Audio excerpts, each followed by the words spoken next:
అమర్నాథ్ యాత్ర అంటే అదో గొప్ప అనుభూతి. అక్కడకు వెళ్లి తిరిగి రావడం ఎంత కష్టమో ప్రాణాలతో బయటకు వచ్చిన వారంతా శివుని దయ అని భావిస్తారు. ఆ మహిమగల యాత్ర గురించి ఎంత చెప్పినా తక్కువే. క్షేమంగా తిరిగి రావడం కూడా ఒక అదృష్టంగా భావిస్తారు. అలాంటిదే దక్షిణ అమర్నాథ్గా పేరొందిన యాత్ర ఒకటి కూడా ఉంది.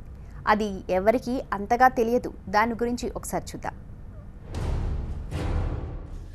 దట్టమైన అడవి, ఎటు చూసినా చెట్లు పుట్టలు తప్ప మరేదీ కనిపించదు.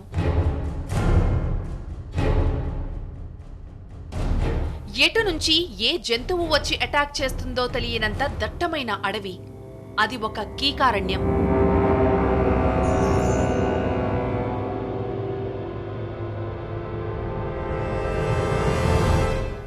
అయినా ఇది ప్రకృతి ఒడిలో మమేకమైన ఆధ్యాత్మిక యాత్ర.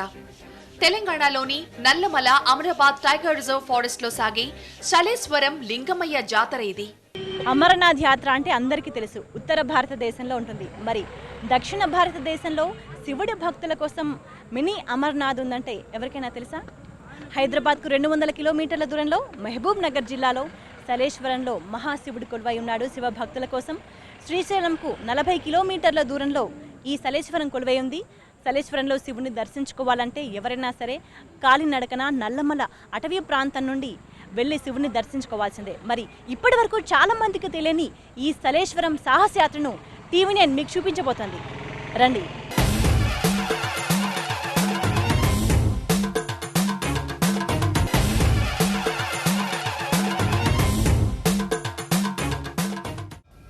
ఎటు చూసినా అడవే. అందులో ప్రతి చెట్టు ఆకాశాన్ని అంటుకున్నట్లుగా ఉన్నాయి. ఆకాశం నేల కలిసిపోయినట్టుగానే ఉంది. ఎత్తైన చెట్లలో నల్లమద్ది, బిల్లూడి, వెదురు వనాలు, ఆయుర్వేదంలో వాడే వివిధ రకాలైన మొక్కలు మనకు దర్శనమిస్తాయి. ఫరహాబాద్ నుంచి మొత్తం 16 కిలోమీటర్లు దట్టమైన నల్లమల అటవీ ప్రాంతంలో ప్రయాణం చేసి ఆఖరికి శలేశ్వరం దగ్గరకు చేరుకున్నాం. ఈ ప్రదేశాన్ని మోకాళ్ళ కురవ అంటారు. ఈ ప్లేస్లోనే వచ్చే వెహికల్స్ అన్ని కూడా పార్క్ చేస్తారు. ఇక్కడే ఆపేస్తారు వెహికల్స్ మొత్తాన్ని. ఇక్కడ నుంచి కాలినడకన 3 కిలోమీటర్ల వరకు లోయలో కొలువై ఉంటాడు ఇక్కడ శివుడు. లోయలోకి దిగి శివుని దర్శించుకోవాల్సి ఉంటుంది. సో ఇక్కడ నుంచి ఎవరు వచ్చినా సరే ఇక్కడ ఆగిపోవాల్సిందే, కాలినడకనే ఇక్కడ నుంచి ప్రయాణం సాగించాల్సిందే. సో అందుకే దీన్ని సాహసయాత్ర అన్నారు. మనం దారి పొడుగునా చూసాం రకరకాల అన్ని రకాల చెట్లు, ఆయుర్వేదానికి సంబంధించి అన్ని మొక్కలు, వృక్షాలన్నీ ఇక్కడ ఉంటాయని అంటుంటారు. దట్టమైన అటవీ ప్రాంతం కూడా నిజంగా నిలువెత్తు, అంటే మనిషి కంటే పైన ఎత్తులో ఉన్న పుట్టలు కూడా చాలా ఉన్నాయి. వాటన్నిటిని దాటుకొని మనం ప్రస్తుతానికి ఇక్కడికి వచ్చాం. ఇక్కడ నుంచి శలేశ్వరం వైపు యాత్ర కొనసాగుతుంది.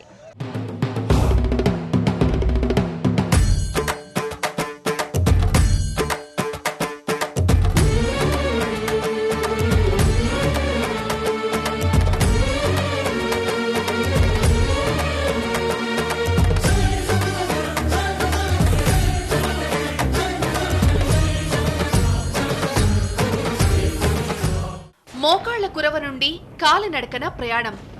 మోకాళ్ల కురవ అని ఎందుకంటారంటే కూర్చుని ఆ రాళ్లను దిగాల్సిందే. ఎక్కడ చూసినా కర్రను పట్టుకుని ఎక్కడం దిగడం చూస్తాం. యాత్ర మొదలైనప్పటి నుండి ఎవరికి వారు శివుడిని చేరుకోవటం ఎలా అన్న ఆలోచనతో మాత్రమే ఒంటరి మనసుతో ప్రయాణిస్తారు. తనువు మనసు శైవత్వాన్ని నింపుకుని ముందుకు సాగుతారు.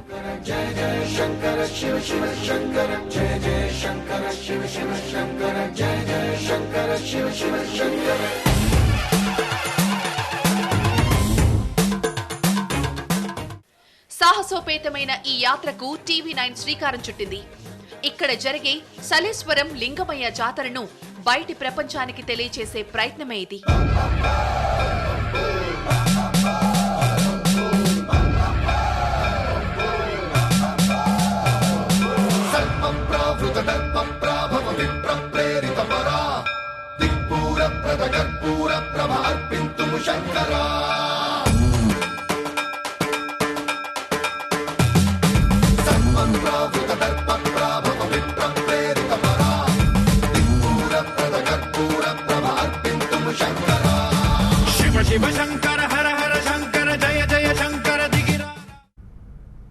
చుట్టూ విశాలమైన అడవి, ఎత్తైన చెట్లు, ప్రకృతి అందాలు, పక్షుల కిలకిలారావాల మధ్య దట్టమైన నల్లమల అభయారణ్యం గుండా వస్తున్నాం జంగమయ్య అంటూ సాగే ఒక సాహస యాత్ర ఇది మన సౌత్ అమర్నాథ్ యాత్ర.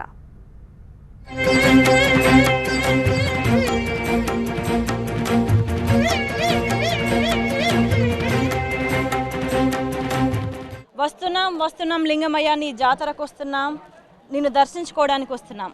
ఇక్కడ లింగమయ్య జాతరకు సలేశ్వరం మహాశివుని దర్శించుకోవడానికి వచ్చే భక్తులకు ఉన్న ఏకైక బలం మీరు చూస్తున్నారు. దారి పొడుగున ఎలా ఉందో, దాదాపు మొత్తం 3 కిలోమీటర్ల మేర గుట్టలు, ఒక చోట ఎక్కాలి, మరో చోట దిగాలి. ఈ దారి పొడుగున భక్తులంతా కేవలం పరమశివుని మీద భక్తితో దర్శించుకోవడానికి వ్యయ ప్రయాసలకు వచ్చి శివుని దర్శించుకోవడానికి వెళ్తున్నారు. ఈ దారంతా ఇలానే ఉంటుంది. పూర్తి ప్రకృతి ఒడిలో ఉన్న సలేశ్వరం మహాశివుణ్ణి దర్శించుకోవడానికి భక్తులు చాలా సాహసంతో ముందుకెళ్ళాలి. ఇప్పటి వరకు మనం సగం దూరం వచ్చాం, ఇంకా మిగతా సగం దూరం వెళ్లాల్సింది ప్రయాణం లింగమేశ్వరుని దర్శించుకోవడానికి. ఈ యాత్రకు వెళ్లేందుకు భయాన్ని వదిలేయాలి. ఒకరికి ఒకరు అండ కాకుండా ఎవరికి వారే ఒంటరిగా వెళుతున్నట్లు భావించుకోవాలి. ఈ సలేశ్వరం మొత్తానికి శివుడు అధిపతి అయితే దీనికి రక్షణగా కాలభైరవుడు ఉంటాడని ఇక్కడి చెంచుల నమ్మకం. అందుకే ముందుగా కాలభైరవుడి దర్శనం చేసుకుని శైలేశ్వర లింగమయ్యను దర్శించుకోవడానికి వెళుతూ ఉంటారు. మోకాళ్ళ కురువ నుంచి దాదాపు 3 కిలోమీటర్ల గుట్టల ద్వారా, కొండల ద్వారా అడవిలో ప్రయాణించి మనం కాలభైరవ ఆలయానికి చేరుకున్నాం. కాలభైరవుడు ఇక్కడ మహాశివునికి రక్షణగా ఉంటాడని చెప్తారు. ఈ గర్భగుడిలో కాలభైరవుడు రక్షణ లేనిదే మహాశివుడు ఇక్కడ లేడు అని చెప్తుంటారు. మనం ఇక్కడ ఇటువైపు చూడొచ్చు, కాలభైరవుడి విగ్రహం ఉంది, మరోవైపు గర్భగుడిలో మహాశివుడి విగ్రహం ఉంది. ఇక్కడ దర్శనం అయిన తర్వాతే సలేశ్వరంలో మహాశివుని దర్శించుకోవడానికి భక్తులు వెళ్తుంటారు.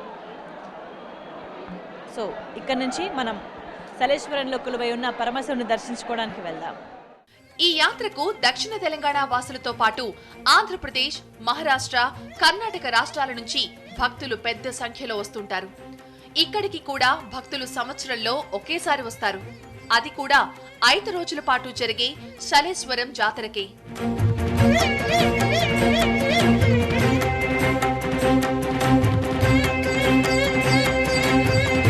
జల రూపంలో ఉన్నటువంటి శివుడు అని చెప్పుకోవచ్చు. వాయులింగము, ఆ తర్వాత అగ్నిలింగము, ఆ తర్వాత ఈ శివుడి యొక్క ప్రతిరూపాలలో ఉన్నటువంటి ఈ జలము నిరంతరం పక్కన వరివడిగా సృష్టిస్తూ వస్తున్నటువంటి అపారమైనటువంటి జలరాశి పక్కకెళ్ళి వెళ్తూ ఉంటుంది. అందుకే ఆ సెలయేరు దూకటం వల్లనే సెలలో వెలిసిన ఈశ్వరుడు కాబట్టి సలేశ్వరము అని పేరు రూపాంతరం చెందింది. ప్రముఖ పుణ్యక్షేత్రం శ్రీశైలానికి 40 కిలోమీటర్ల దూరంలో ఉంటుంది ఈ సలేశ్వరం. శివుడి ఆజ్ఞ లేనిదే చీమైనా కదలదంటారు. అలాగే ఇక్కడికి వచ్చేవారు ప్రతి ఒక్కరూ శివుడి మీదనే బతుకు భరోసాను పెట్టి ముందుకు సాగుతారు.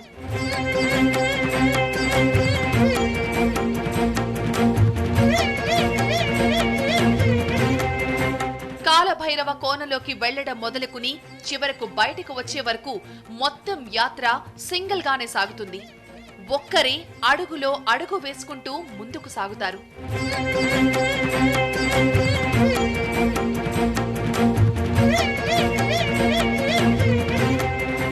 అయినా కూడా ఇక్కడికి వచ్చేవారు వయసుతో నిమిత్తం లేకుండా వస్తుంటారు. వీరు కూడా తమ ప్రాణాలను శివుడిపైనే వేస్తారు.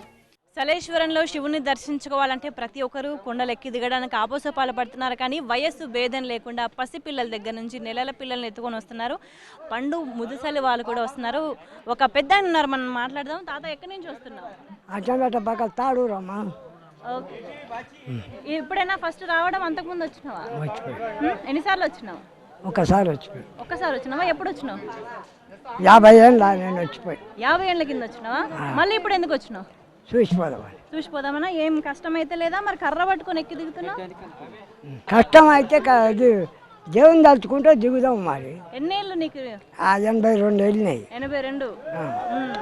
మరి ఏం కోరుకుందామని వస్తున్నావు? సామెను చూద్దామని వస్తుండమ్మా. చూద్దామని వస్తున్నావా? ఇంకో పెద్ద ఆయన ఉన్నారు, మాట్లాడదాం. మీరు ఎక్కడి నుంచి వస్తున్నారు? మేము అక్కడి నుండి వస్తున్నాం. ఏమైతారు మీరిద్దరు? బాబా మరుదులు. మీరు ఎన్నోసారి రావడం? నేను 4 సార్లు వచ్చేంత వరకు. ఇప్పుడు 5వ సారి. ఐదోసారి. ఎన్నేళ్ళు మీకు? నాకు 74 ఏళ్ళు. 74 ఏళ్ళు. ఇద్దరు ఏం కష్టం అయితే లేదా ఇంత ఎక్కి దిగడానికి? అయితేనే ఉన్నది, స్నానం చూసుకోవాలి, మళ్ళీ సత్య వరకు చూసుకోవాలని వచ్చినాం. భక్తి కోసమే వచ్చినామమ్మా. ఆ స్వామిని చూద్దామని భక్తి కోసమే వచ్చినాం.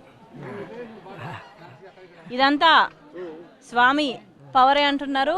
మనకి ఇంకా ఇట్లానే చాలా మంది కనబడుతున్నారు. అంటే 82 ఏళ్ల వయసులో కూడా లింగమైన దర్శించుకోవడానికి సలేశ్వరంకి ఈ గుట్టలన్నీ ఎక్కి రావడం అనేది చాలా గొప్ప అనుభూతి అంటున్నారు. నిండు పౌర్ణమి వెలుగులో సాగే యాత్రలో కీలకమైన రోజు కూడా పౌర్ణమి. ఇక్కడ ఎలాంటి విద్యుత్ వెలుతురులు ఉండవు. ఉన్నదల్లా పౌర్ణమి కాంతులే. ఈ వెలుతురులోనే ఈ సాహసయాత్ర మొత్తం సాగుతుంది. గుండం వైపు ఒక్కొక్క అడుగు వేస్తుంటారు. ఓం నమ శివాయ, ఓం నమ శివాయ అంటూ శివనామ స్మరణతో భైరవ కోన మార్మ్రోగుతుంది.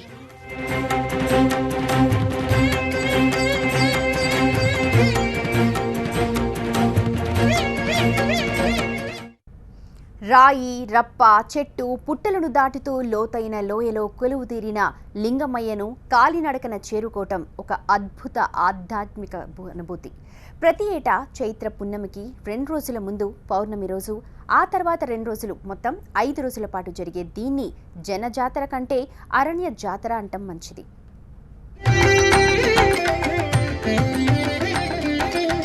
దట్టమైన అడవి, చుట్టూ నల్లరాతి కొండలు, లోయలోకి దిగుతున్నప్పుడు చెప్పలేని అనుభూతి.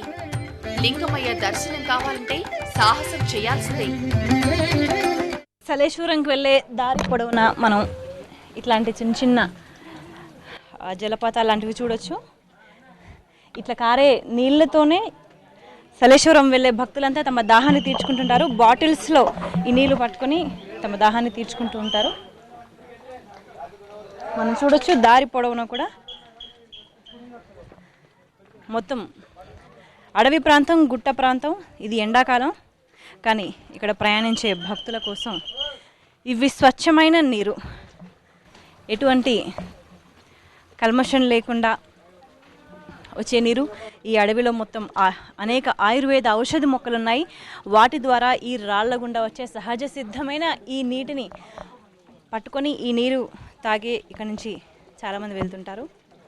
చెట్లు, పుట్టలు, గుట్టలు, రాళ్లు, రప్పలు దాటుకుని భక్తులు కాలినడకన లింగమయ్య నామస్మరణతో సలేశ్వరం చేరుకుంటున్నారు. నిరాకారి అయిన శివుడు లింగం రూపంలో ఉద్భవించి ఈ సలేశ్వరంలో కొలువై ఉన్నాడు. ఇక్కడ కొలువై ఉన్న శివుని దర్శించుకోవడానికి ఎట్టకేలకు మనం కొండ పైకి చేరుకున్నా మనం చూడొచ్చు దారి పొడుగున ఎంత సన్నని దారుందో. మనం ఆ చిన్న సందు గ్యాప్ కనిపిస్తుంది. అందులో కేవలం ఒక్కొక్క మనిషి మాత్రమే నడుస్తూ రావాలి. ఈ సన్నని దారి గుండా దాని ప్రత్యేక వసతులు ఏమీ లేవు, కానీ అయినప్పటికీ కూడా భక్తులు శివుని దర్శించుకోవడానికి ఆ దారి గుండా ప్రయాణం చేసి శివుని దర్శించుకోవడానికని వస్తున్నారు. తండోపతండాలుగా వస్తున్నారు. ఎందుకంటే సంవత్సరంలో కేవలం 5 రోజులు మాత్రమే ఈ ఆలయం తెరిచి ఉంచబడుతుంది. పూర్తి అటవీ ప్రాంతం కాబట్టి, రిజర్వ్ ఫారెస్ట్ కాబట్టి తర్వాత అనుమతి ఉండదు. సో ఇప్పుడే శివుని దర్శించుకోవడానికి భక్తులంతా వస్తున్నారు. మనం చూడొచ్చు సన్నని దారి తర్వాత ఇక్కడ కాస్త పైకి ఎక్కడానికి కోసం ఆలయం వైపు వెళ్ళడానికి రాళ్లపైనే, మెట్ల మార్గం కూడా కాదు, రాళ్లపైనే ఎలా కిక్కిరిసిపోయి గుళ్ళోకి వెళ్ళడానికి ప్రయత్నిస్తున్నారో భక్తులు మనం చూడొచ్చు. సైడ్కి కేవలం రోప్ మాత్రమే అడ్డుంది. తాళ్లతో కట్టిన ఫెన్సింగ్ మాత్రమే ఉంది. ఏ మాత్రం జారినా పక్కనున్న కోనేటిలో పడ్డం ఖాయం. మనం కోనేటిని కూడా చూడొచ్చు పక్కనే. ఏ మాత్రం స్లిప్ అయినా, ఏ మాత్రం అజాగ్రత్తగా ఉన్నా కోనేటిలో పడిపోతారు. మొత్తం ఇది ఒక పెద్ద గుహలాగా ఉంది. ఈ గుహలో మహాశివుడు కొలువై ఉన్నాడని భక్తుల ప్రగాఢ విశ్వాసం. మనం పైకి చూస్తే ఎంత అద్భుతమైన ఒక కట్టడంలా కనిపిస్తుంది. సహజ సిద్ధంగా ఏర్పడ్డ గుహ. ఈ గుహలో పైనుంచి మధ్యలో నుంచి జలపాతాలు, చిన్న చిన్న జలపాతాలు కారుతున్నాయి. అంటే ఈ ప్రయాణం చేసే సమయంలో దాదాపు 4-5 గంటల సమయం పడుతుంది. మోకాల కొరవ నుంచి ఇక్కడికి చేరుకోవడానికి. ఈ మార్గ మధ్యలో ఆ వేర్ల ద్వారా ఇక్కడ ఔషధ మొక్కలు ఉంటాయని చెప్తుంటారు. ఈ రాళ్లలో మొలిచిన ఔషధ మొక్కల ద్వారా కారుతున్న నీటిని బాటిల్స్లో పట్టుకొని ఆ నీటిని తాగుతూ ప్రయాణం చేస్తుంటారు భక్తులు. మొత్తానికి ఇది ఒక అద్భుతమైన యాత్ర అని చెప్పొచ్చు, సలేశ్వరం యాత్ర. అందుకే మినీ అమర్నాథ్గా కూడా పిలువబడుతుంది. ఎట్టకేలకు కొండ పైకైతే చేరుకున్నాం. మరి ఇంకా దర్శనానికి వెళ్ళాల్సి ఉంది. ఈ రద్దీనంతా దాటుకుని పరమశివుని దర్శించుకోవాల్సింది. జలపాతం కింద తడిసి తన్మయత్వంతో స్వామిని దర్శించుకుని ఆనంద పరవశంతో పులకించిపోతున్నారు. సలేశ్వరం యాత్రలో మరికొద్ది సేపట్లో పరమశివుని దర్శనం కలగబోతుంది. సన్నని ఇరుకు మార్గం గుండా, రాళ్ల గుండా, గుట్టల గుండా ప్రయాణించి మనకు కనిపిస్తుంది జలపాతం. ఆ జలపాతంలో స్నానం చేసి శివుని దర్శించుకుంటారో మనం చూడొచ్చు. ఎంత ఎత్తు నుంచి నీళ్లు జలపాతం ప్రవహిస్తున్నాయో మనం చూడొచ్చు. ఆ పైన ఎంత ఎంత పెద్ద పెద్ద వృక్షాలు ఉన్నాయి. ఈ ప్రదేశం అంతా ఒక గుండం లాగా ఉంది. గుండం లోపల శివుడు కొలువై ఉన్నాడు. ఇక్కడ ఈ జలపాతంలో స్నానం చేస్తే పాపాలని తొలగిపోతాయని భక్తుల ప్రగాఢ విశ్వాసం. మనం చూడొచ్చు ఎంత డేంజరస్గా మనకు కనబడుతుందో. కొంచెం జారి స్లిప్ అయినా కానీ పక్కనే ఉన్న కోనేట్లో పడడం ఖాయం. అయినప్పటికీ కూడా వయసు భేదం లేదు, చిన్న పెద్ద లేదు. ఎందుకంటే ఈ చాలామంది 90 ఏళ్ళ పైబడ్డ వాళ్ళు కూడా ఈ యాత్రకు తరలి వస్తున్నారంటే భక్తులు ఏ మేరకు విశ్వాసంతో వస్తున్నారో మనం అర్థం చేసుకోవచ్చు. సో ఈ సన్నని దారి గుండా ప్రయాణించి ఈ డేంజరస్ మార్గం గుండా ఒక్కొక్క రాయి మీద ఒక్కొక్క అడుగు జాగ్రత్తగా వేసుకుంటూ ఎక్కి అక్కడ స్నానం చేసి కోనేట్లో స్నానం చేసిన తర్వాత పరమశివుని దర్శించుకుంటారు సలేశ్వరంలో. ఇక్కడ పూజలు చేసేది కూడా చెంచులే. వీరి ఆధీనంలోనే ఇక్కడ పాలన సాగుతుంది. ప్రభుత్వం ప్రమేయం ఏమాత్రం ఉండదు. అయినా భక్తులు తండోపతండాలుగా వస్తుంటారు. మాకు సలేశ్వరం లింగమయ్య స్వామి మా తరతరాల నుంచి కొన్ని వేల సంవత్సరాల నుంచి సాంప్రదాయపరంగా వస్తుంది. ఈ జాతర మొట్టమొదట శ్రీశైలము ఈ నల్లమల్ల మొత్తం శివమయము. ఈ నల్లమల్ల ఉన్న శివాలయం మొత్తం మన చెంచు ఆధీనంలో ఉన్నాయి పూజారులుగా. ఉదాహరణకు శ్రీశైలం కూడా చెంచుల దేవాలయమే ఈరోజు బయట వాళ్ళ ఆధీనంలో ఉంది. అలాగనే ఇప్పుడు ఈ సలేశ్వరం దేవాలయము కొన్ని వేల సంవత్సరాల నుంచి చెంచులు వస్తున్నారు. గతంలో మా చెంచు వాళ్ళు మాత్రమే పూజ చేసుకునే వాళ్ళము. ఈ సలేశ్వరం పౌర్ణమి రోజు వచ్చి ఇక్కడ పూజలు జరిపించుకొని వెళ్ళిపోయే వాళ్ళము. తర్వాత కాలక్రమేణా ఈ బయట ప్రపంచం తెలిసిన తర్వాత బయట భక్తులు కూడా రావడం ఎక్కువగా మొదలు పెడుతున్నారు. ఇక్కడికి వచ్చే భక్తులకు నమ్మకాలు కూడా ఎక్కువే. దారి పొడవునా రాళ్లతో వీరి మొక్కులు తీర్చుకుంటారు. సలేశ్వరం లింగమయ్య దర్శనం కోసం ప్రయాణం చేస్తుంటే ఇక్కడ భక్తులకు ఉన్న నమ్మకాలకు సంబంధించి కొన్ని ఆసక్తికర విషయాలు తెలిసే. మనం ఒకసారి చూద్దాం. మనకి ఇక్కడ ఎక్కడ చూసినా కానీ చిన్న చిన్న ఆకారాలు, ఇల్లు కట్టుకోవాలి అని కోరుకున్న వాళ్ళు ఇట్లా రాళ్లను పేర్చడం, అంటే వీళ్ళు ఈ రాయి పేర్చిన వాళ్ళు ఇల్లు కట్టుకోవాలి అని కోరుకుతున్నారు. ఇలానే కాకుండా ఒకదానిపైన ఒకటి రాళ్ళు వరుసగా పేర్చి మనకి ఎక్కడ చూసినా చాలా ప్రాంతాల్లో ఇదంతా దారి పొడుగున ఇవే కనిపిస్తున్నాయి. ఒకదానిపైన ఒక రాయి పేర్చి, అంటే వీళ్ళు ఇలా ఇల్లు కట్టుకోవాలి అంటే మళ్ళీ సంవత్సరం వచ్చేసరికి తమ కోరిక తీరాలని ఇలా మొక్కులు మొక్కుకుంటారు. ఇల్లు కట్టుకోవాలని కాకుండా ఇంకా పెళ్ళిళ్ళు కావాలనుకునే వాళ్ళు కూడా మనం ఇక్కడ చూడొచ్చు. ఎంత చక్కగా చూడముచ్చటగా పందిళ్ళు కట్టారో మనం చెక్ చేద్దాం. ఇక్కడ చూడండి, పందిళ్ళు వేశారు. అంటే తమ ఇంట్లో పెళ్లి పందిరి వేయాలి, తమ ఇంట్లో వాళ్ళకి పెళ్లి కావాలని. అంటే నిజంగా బయట పందిళ్ళు వేస్తే ఎట్లా ఉంటుందో 4 వైపులా ఇక్కడ రాళ్లను పేర్చి వీటికి సపోర్ట్ ఇచ్చి పుల్లలు పెట్టి పైన పందిరి వేసి ఆకులు కప్పి, అంటే తాము కూడా ఇలా పచ్చగా ఉండాలి, తమ ఇల్లు కూడా ఇట్లా పచ్చదనంతో కలకల్లాడాలి, తమ ఇంట్లో పెళ్లి భాజాలు మోగాలి అని ఇక్కడ భక్తుల నమ్మకం. ఈసారి జాతరకు వచ్చినప్పుడు ఇలా పందిళ్ళు కడితే మళ్ళీసారి వచ్చే సంవత్సరానికి తమ కోరికలు తీరుతాయి, తమ ఇంట్లో పెళ్ళి కల వస్తుంది, పెళ్ళి కావాల్సిన వాళ్ళకు పెళ్ళి అవుతుంది అని, ఇల్లు కట్టుకోవాలనుకున్న వాళ్ళు ఇల్లు కట్టుకుంటారని భక్తుల నమ్మకం. అయితే ఈ యాత్ర సాహసంతో కూడుకున్న యాత్ర అయినా భక్తులను ప్రతి ఏటా సమస్యలు వెంటాడుతున్నాయి. ఇంత గొప్ప యాత్రలో కనీస సౌకర్యాలు ఎక్కడా కానరావు. ట్రెక్కింగ్ యాత్రగా సాగే ఇక్కడ తాగునీటికి కూడా నోచుకోవడం లేదు. అయితే ఇక్కడ వసతులు అవన్నీ చూస్తే కూడా పర్వాలేదు అనిపిస్తున్నాయి. కాకపోతే ఏంటంటే కొన్ని తాగునీటి వసతి కానీ, తర్వాత కొంచెం నడవడానికి భక్తులకు రావడానికి పోవడానికి కొన్ని సరైనటువంటి ఏర్పాట్లు చేస్తే ఈ దేవస్థాన కమిటీ ఇక్కడ ఉన్నటువంటి ఫండ్స్ను బేస్ చేసుకొని ఇక్కడ కొన్ని వసతులు కల్పించినట్టయితే భక్తులకు కూడా అసౌకర్యం లేకుండా ప్రత్యేకంగా ఇక్కడ ఉండేటటువంటి ఏర్పాట్లు చేసినటువంటి దేవస్థాన కమిటీకి మా యొక్క కృతజ్ఞతలు తెలుపుతున్నాం. కానీ ఇంకా మరికొన్ని ఏర్పాట్లు చేసినట్టయితే కూడా ఇంకా బాగుంటుందని చెప్పేసి కోరుతున్నామండి. మేము ఈ సంవత్సరం ఫస్ట్ వచ్చినాము. మా వాళ్ళు ఇంతకుముందు చాలాసార్లు వచ్చి వెళ్ళిండ్రు, బాగానే ఉన్నది. ఈసారి చాలా జనాలు వచ్చినందుకో ఎందుకో తెలియదు కానీ చాలా ఇబ్బంది అయింది. అక్కడ వాటర్ తాగడానికి కూడా లేదు, స్నానాలు చేసేటప్పుడు కూడా చాలా ఇబ్బంది ఉంది. దానికి మంచిగా చేసి ఆ కోనేరులాగా మెట్లు ఉన్నాయి, అవి కరెక్ట్ చేసి సెట్ చేస్తే బాగుంటుంది. అయితే భక్తుల్లో కూడా భిన్నాభిప్రాయాలు ఉన్నాయి. ఈ సహజత్వం కోల్పోకుండా ఉండాలని మరికొందరి ఆశ. ఈ స్థల పురాణం తెలుసుకొని ఇక్కడికి దర్శనానికి కోసం వచ్చాము. ఈ స్థల పురాణం ఏమిటంటే పూర్వం అర్జునుడు పాశుపతాస్త్రం కోసము ఇక్కడికి వచ్చి ఇక్కడ శివుని ప్రతిష్ఠించి అతను శివుని మెప్పించి పాశుపతాస్త్రం పొందిండు. కాబట్టి దీనికి ఉన్న విశిష్టతను గుర్తుంచుకొని మేము వచ్చి దర్శనం చేసుకుందామని వస్తున్నాం. మేము ఇదే ఫస్ట్ టైం. చిక్కటి ఎర్రటి పొగమంచులా ఉండే దుబ్బ దుమ్మురేగి మనుషులను కప్పిస్తుంది. అడవి పరిమళం బయటి ప్రపంచాన్ని దూరం చేసి ఆధ్యాత్మిక లోకంలోకి ఆహ్వానిస్తుంది.